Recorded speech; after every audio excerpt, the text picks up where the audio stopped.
बंधुओं नमस्कार। कल की वीडियो में आपने सुना कि किस प्रकार नरसिंह भगवान का प्रादुर्भाव हुआ और फिर सभी देवता वहाँ पर उपस्थित हुए और सभी ने अपने अपने ढंग से भगवान नरसिंह की पूजा और स्तुति की। और आज के इस वीडियो में देखिए आगे प्रहलाद जी ने किस प्रकार नरसिंह भगवान की स्तुति की। सब देवताओं के स्तुति करने के उपरांत फिर नारद जी कहते हैं कि इस प्रकार ब्रह्मा शंकर आदि सभी देवगण नरसिंह भगवान के क्रोधावेश को शांत न कर सके और न उनके पास जा सके। किसी को उसका और छोर नहीं दिखता था। देवताओं ने उन्हें शांत करने के लिए स्वयं लक्ष्मी जी को भेजा। उन्होंने जाकर जब नरसिंह भगवान का वह महान अद्भुत रूप देखा तब भयवश वे भी उनके पास तक न जा सकी। उन्होंने ऐसा अनूठा रूप न कभी देखा और न सुना ही था। तब ब्रह्मा जी ने अपने पास ही खड़े प्रहलाद को यह कहकर भेजा कि बेटा, तुम्हारे पिता पर ही तो भगवान कुपित हुए थे, अब तुम ही उनके पास जाकर उन्हें शांत करो। भगवान के परम प्रेमी प्रहलाद जो आज्ञा कहकर और धीरे से भगवान के पास जाकर हाथ जोड़ पृथ्वी पर साष्टांग लौट गए। नरसिंह भगवान ने देखा कि नन्हा सा बालक मेरे चरणों के पास पड़ा हुआ है। उनका हृदय दया से भर गया। उन्होंने प्रहलाद को उठाकर उनके सिर पर अपना वह कर कमल रख दिया जो काल सर्प से भयभीत पुरुषों को अभयदान करने वाला है। भगवान के कर कमलों का स्पर्श होते ही उनके बचे कुचे अशुभ संस्कार भी जड़ गए। तत्काल उन्हें परमात्म तत्व का साक्षात्कार हो गया। उन्होंने बड़े प्रेम और आनंद में मग्न होकर भगवान के चरण कमलों को अपने हृदय में धारण किया। उस समय उनका सारा शरीर पुलकित हो गया। हृदय में प्रेम की धारा प्रवाहित होने लगी और नेत्रों से आनंदाश्रु झरने लगे। प्रहलाद जी भावपूर्ण हृदय और निर्निमेष नयन से भगवान को देख रहे थे। भाव समाधि से स्वयं एकाग्र हुए मन के द्वारा उन्होंने भगवान के गुणों का चिंतन करते हुए प्रेम गदगद वाणी से स्तुति की। प्रहलाद जी ने कहा, ब्रह्मा आदि देवता ऋषि मुनि और सिद्ध पुरुषों की बुद्धि निरंतर सत्व गुण में ही स्थित रहती है, फिर भी वे अपनी धारा प्रवाह स्तुति और अपने विविध गुणों से आपको अब तक भी संतुष्ट नहीं कर सके। फिर मैं तो घोर असुर जाति में उत्पन्न हुआ हूँ, क्या आप मुझसे संतुष्ट हो सकते हैं? मैं समझता हूँ कि धन, कुलीनता, रूप, तप, विद्या, ओज, तेज, प्रभाव, बल, पौरुष, बुद्धि और योग, ये सभी गुण परम पुरुष भगवान को संतुष्ट करने में समर्थ नहीं है, परंतु भक्ति से तो भगवान गजेंद्र पर भी संतुष्ट हो गए थे। मेरी समझ से इन बाह्य गुणों से युक्त ब्राह्मण भी यदि भगवान कमलनाभ के चरण कमलों से विमुख हो तो उससे वह चांडाल श्रेष्ठ है जिसने अपने मन, वचन, कर्म, धन और प्राण भगवान के चरणों में समर्पित कर रखे हैं, क्योंकि वह चांडाल तो अपने कुल तक को पवित्र कर देता है और बड़प्पन का अभिमान रखने वाला वह ब्राह्मण अपने को भी पवित्र नहीं कर सकता। सर्वशक्तिमान प्रभु अपने स्वरूप के साक्षात्कार से ही परिपूर्ण है। उन्हें अपने लिए क्षुद्र पुरुषों से पूजा ग्रहण करने की आवश्यकता नहीं है। वे करुणावशी भोले भक्तों के हित के लिए उनके द्वारा की हुई पूजा स्वीकार कर लेते हैं।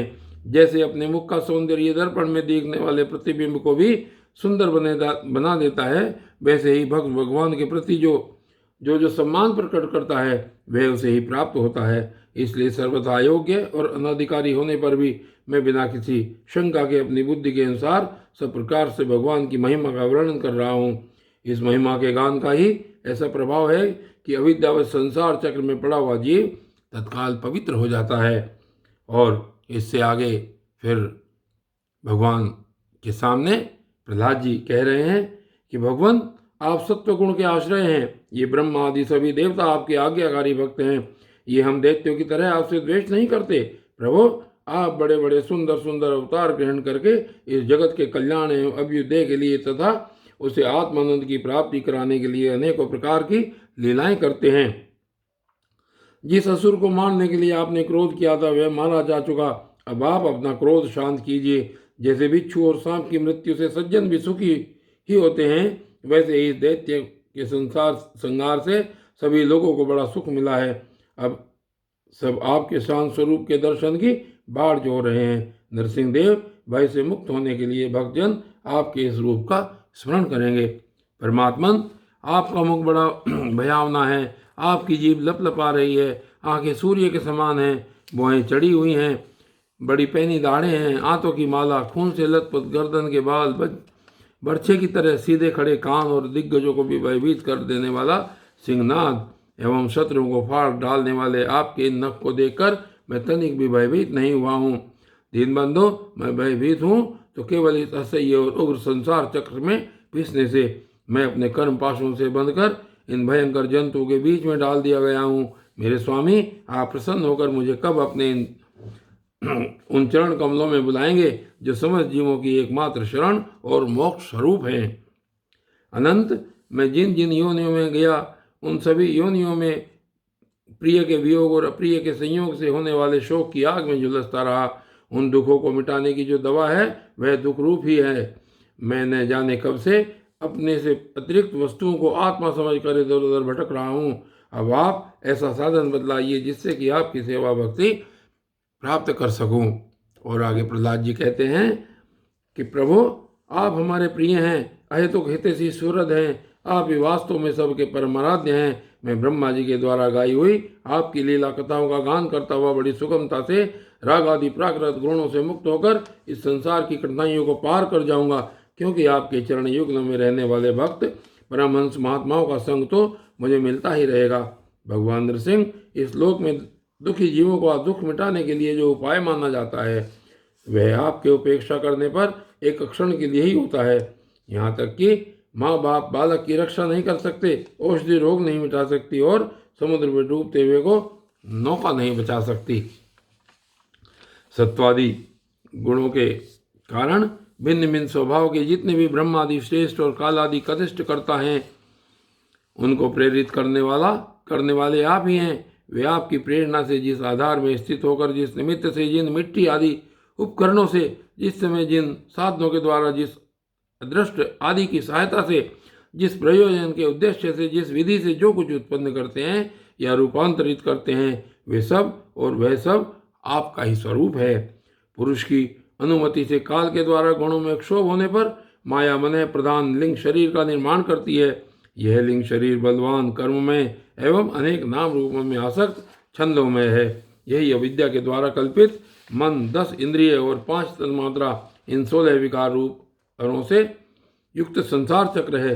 जन्म रहित प्रभु, आपसे भिन्न रहकर ऐसा कौन पुरुष है जो इस मन रूप संसार चक्र को पार कर जाए। सर्वशक्तिमान प्रभु, माया इस 16 अरों वाले संसार चक्र में डालकर ईख के समान मुझे पेर रही है।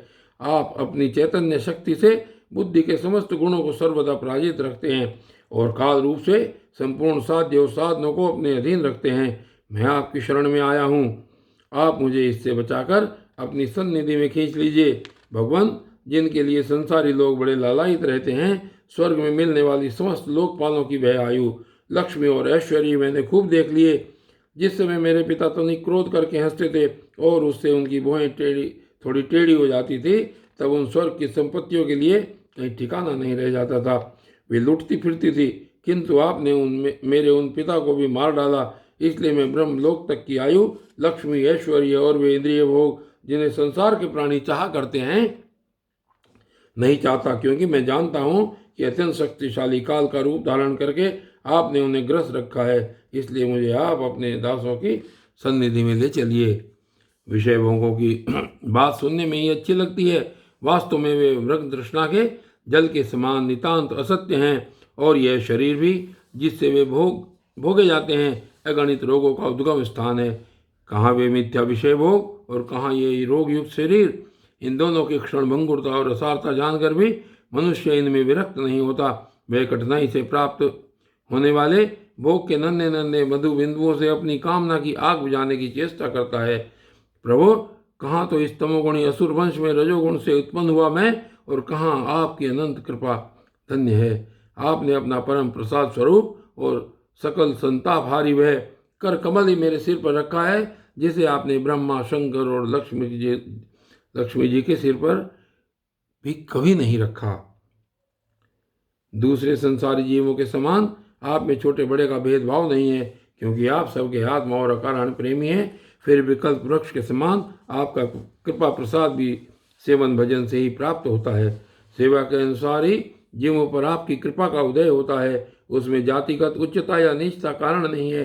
भगवान, यह संसार एक ऐसा अंधेरा कुआं है जिसमें काल रूप सर्प डसने के लिए सदा तैयार रहता है। विषय भोगों की इच्छा वाले पुरुष उसी में गिरे हुए हैं। मैं भी संगवश उसके पीछे उसी में गिरने जा रहा था। परंतु भगवान देव श्री नारद ने मुझे अपना कर बचा लिया। तब भला मैं आपके भक्तजनों की सेवा कैसे छोड़ सकता हूँ।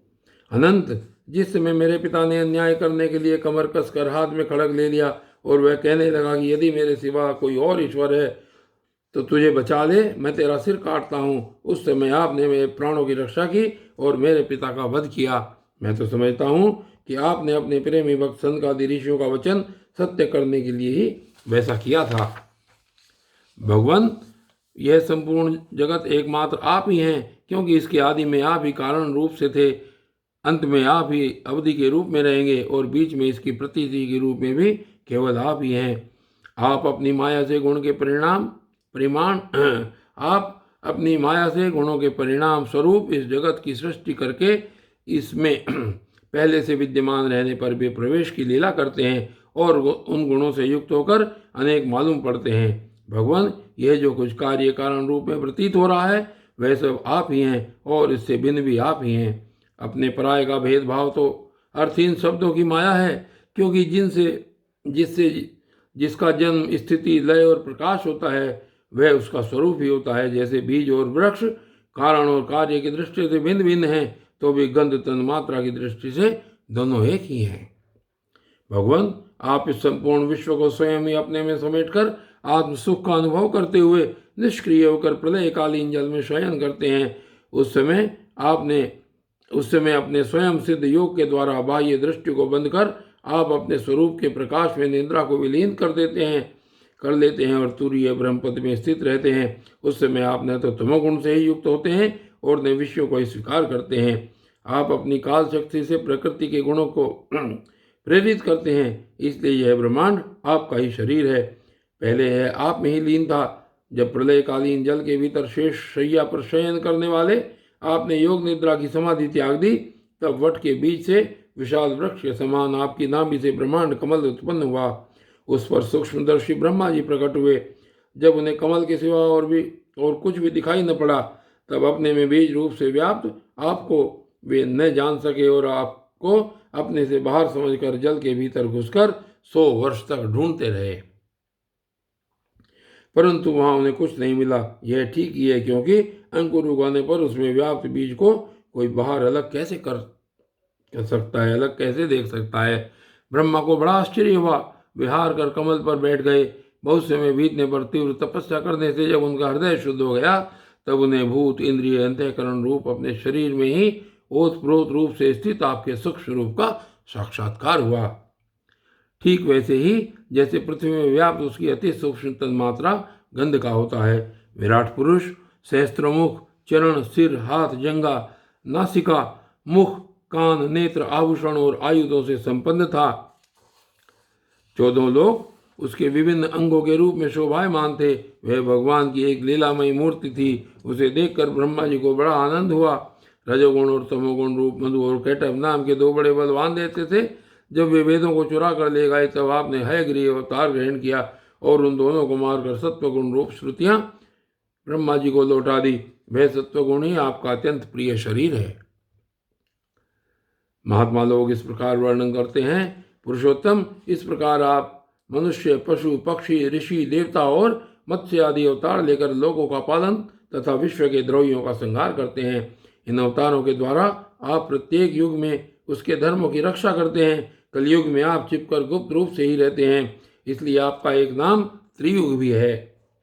वैकुंठनाथ, मेरे मन की बड़ी दुर्दशा है। वह पाप वासनाओं से तो कलुषित है ही, स्वयं भी अत्यंत दुष्ट है। वह प्राय ही कामनाओं के कारण आतुर रहता है और हर्ष, शोक, भय एवं लोक परलोक, धन, पत्नी, पुत्र आदि की चिंताओं से व्याकुल रहता है। इसे आपकी लीला कथाओं में तो रस ही नहीं मिलता। इसके मारे मैं दीन हो रहा हूँ। ऐसे मन से मैं आपके स्वरूप का चिंतन कैसे करूँ। अच्युत, यह कभी न गाने वाली जीव मुझे स्वादिष्ट रसों की ओर खींचती रहती है। जननेन्द्रिय सुंदरी स्त्री की ओर, त्वचा सुकोमल स्पर्श की ओर, पेट भोजन की ओर, कान मधुर संगीत की ओर, नासिका भीनी भीनी सुगंध की ओर और ये चपल नेत्र सौंदर्य की ओर मुझे खींचते रहते हैं। इनके सिवा कर्मेंद्रियां भी अपने अपने विषयों की ओर ले जाने को जोर लगाती ही रहती हैं। यह मेरी तो वह दशा हो रही है जैसे किसी पुरुष की बहुत सी पत्नियां उसे अपने अपने शयन गृह में ले जाने के लिए चारों ओर से घसीट रही हों। इस प्रकार यह जीव अपने कर्मों के बंधन में पड़कर इस संसार रूप वैतरणी नदी में गिरा हुआ है। जन्म से मृत्यु, मृत्यु से जन्म और दोनों के द्वारा कर्म भोग करते करते वह यह भयभीत हो गया है। यह अपना है, यह पराया है। इस प्रकार के भेदभाव से युक्त होकर किसी से मित्रता करता है तो किसी से शत्रुता। आप इस मूढ़ जीव जाति की यह दुर्दशा देखकर करुणा से द्रवित हो जाइए।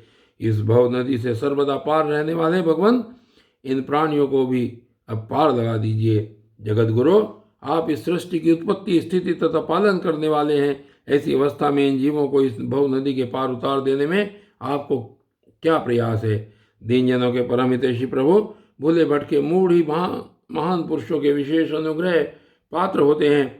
हमें उनकी कोई आवश्यकता नहीं है, क्योंकि हम आपके प्रियजनों की सेवा में लगे रहते हैं। इसलिए पार जाने की हमें कभी चिंता ही नहीं होती। परमात्मन, इस भव वैतरणी से पार उतरना दूसरे लोगों के लिए अवश्य ही कठिन है, परंतु मुझे तो इसमें तनिक भी भय नहीं है, क्योंकि मेरा चित्त इस वैतरणी में नहीं, आपकी उन लीलाओं के गान में मग्न रहता है, जो स्वर्गीय अमृत को भी तिरस्कृत करने वाली परमामृत स्वरूप हैं। मैं उन मूढ़ प्राणियों के लिए शोक कर रहा हूँ, जो आपके गुणगान से विमुख रहकर इंद्रियों के विषयों का माया में झूठा सुख प्राप्त करने के लिए अपने सिर पर सारे संसार का भार ढोते रहते हैं।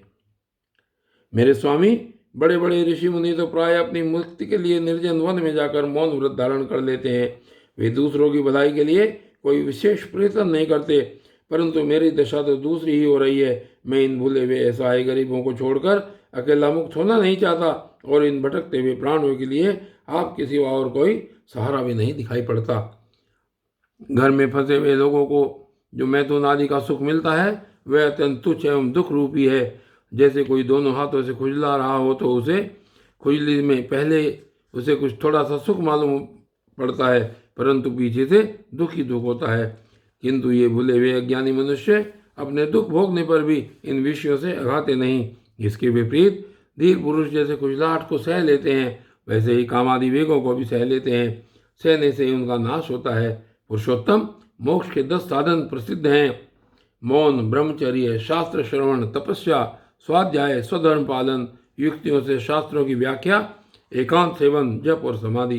परंतु जिनकी इंद्रियां वश में नहीं है, उनके लिए ये सब जीविका के साधन व्यापार मात्र रह जाते हैं। और दम्भियों के लिए तो जब तक उनकी पोल खुलती नहीं, तभी तक वे जीवन निर्वाह के साधन रहते हैं, और भंडाफोड़ हो जाने पर वह भी नहीं। वेदों ने बीज और अंकुर के समान आपके 2 रूप बताए हैं, कार्य और कारण। वास्तव में आप प्राकृत रूप से रहित हैं, परंतु इन कार्य और कारण रूपों को छोड़कर आपके ज्ञान का कोई और साधन भी नहीं है।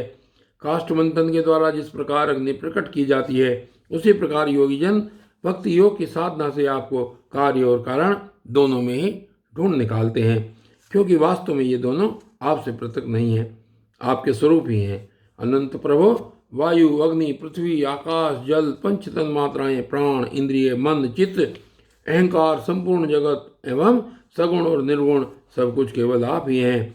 और तो क्या, मन और वाणी के द्वारा जो कुछ निरूपण किया गया है, वह सब आपसे पृथक नहीं है। समग्र कीर्ति के आश्रय भगवान ये सत्वादि गुण और इन गुणों के परिणाम महतत्वादि देवता, मनुष्य एवं मन आदि कोई भी आपका स्वरूप जानने में समर्थ नहीं है, क्योंकि ये सब आदि अंत वाले हैं और आप अनादि एवं अनंत हैं। ऐसा विचार करके ज्ञानी जन शब्दों की माया से उपरत हो जाते हैं। परम पूज्य, आपकी सेवा के 6 अंग हैं: नमस्कार, स्तुति, समस्त कर्मों का समर्पण, सेवा पूजा, चरण कमलों का चिंतन और लीला कथा का श्रवण। इस षडंग सेवा के बिना आपके चरण कमलों की भक्ति कैसे प्राप्त हो सकती है, और भक्ति के बिना आपकी प्राप्ति कैसे होगी? प्रभु, आप तो अपने परम प्रिय भक्तजनों के परमहंसों के ही सर्वस्व हैं। नारद जी कहते हैं, इस प्रकार भक्त प्रहलाद ने बड़े प्रेम से प्रकृति और प्राकृत गुणों से रहित भगवान के स्वरूप भूत गुणों का वर्णन किया। इसके बाद वे भगवान के चरणों में सिर झुकाकर चुप हो गए। नरसिंह भगवान का क्रोध शांत हो गया और वे बड़े प्रेम तथा प्रसन्नता से बोले, श्री नरसिंह भगवान ने कहा, परम कल्याण स्वरूप प्रहलाद, तुम्हारा कल्याण हो। दैत्य श्रेष्ठ, मैं तुम पर प्रसन्न हूँ। तुम्हारी जो अभिलाषा हो मुझसे मांग लो, मैं जीवों की इच्छाओं को पूर्ण करने वाला हूँ। आयुष्मान, जो मुझे प्रसन्न नहीं कर लेता उससे मेरा दर्शन मिलना बहुत ही कठिन है, परंतु जब मेरे दर्शन हो जाते हैं तब फिर प्राणी के हृदय में किसी प्रकार की जलन नहीं रह जाती। मैं समस्त मनोरथों को पूर्ण करने वाला हूँ, इसलिए सभी कल्याणकामी परम भाग्यवान साधुजन जितेंद्रिय होकर अपनी समस्त वृत्तियों से मुझे प्रसन्न करने का ही यत्न करते हैं। असुर कुलभूषण प्रहलाद जी भगवान के अनन्य प्रेमी थे, इसलिए बड़े बड़े लोगों को प्रलोभन में डालने वाले वरों के द्वारा प्रलोभित किए जाने पर भी उन्होंने उनकी इच्छा नहीं की। और बंधुओं, आज की इस वीडियो में सिर्फ इतना ही, और प्रहलाद जी के बारे में आगे क्या कथा चलती है ये कल देखेंगे। तब तक के लिए धन्यवाद।